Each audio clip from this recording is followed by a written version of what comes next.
তো বন্ধুরা, আপনারা দেখছেন কিভাবে প্রাইমার ব্যবহার করা হচ্ছে লোহার গ্রিলের উপর। এটাতে আপনি মোটামুটি 1 লিটার প্রাইমারে 100 ml আপনি তারপিন তেল ব্যবহার করতে পারেন। তার আগে আপনি লোহাটাকে ভালো করে কাগজ দিয়ে ঘষে তার যে জংগুলো আছে জংগুলো উঠিয়ে নেবেন। উঠিয়ে নেওয়ার পরে তারপরে একটা পরিষ্কার শুকনো কাপড় দিয়ে ভালো করে ঘষে তার ময়লা ধুলোগুলো পরিষ্কার করে নেবেন। পরিষ্কার করার পর যে জায়গাগুলোতে আপনার ওয়েল্ডিং করা আছে, যেগুলো বেশি খরখসে ভাব আছে, সেগুলোতে আগে 1 কোট প্রাইমার রেড অক্সাইড ভালো করে দিয়ে তারপরে বাকি জায়গাটাতে ডবল কোট প্রাইমার মারবেন।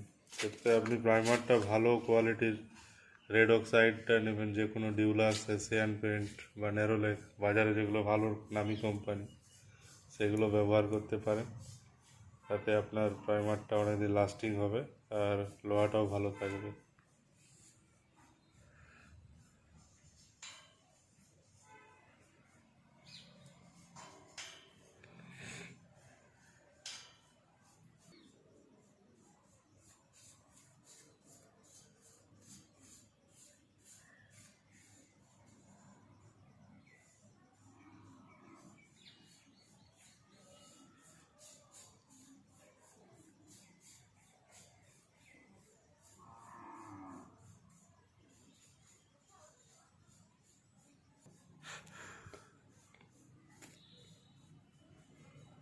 আর পয়সাটা কিরকম সময় ইউটিউবে? এটা সবাই দেখতে পাবো ইউটিউবের সাথে।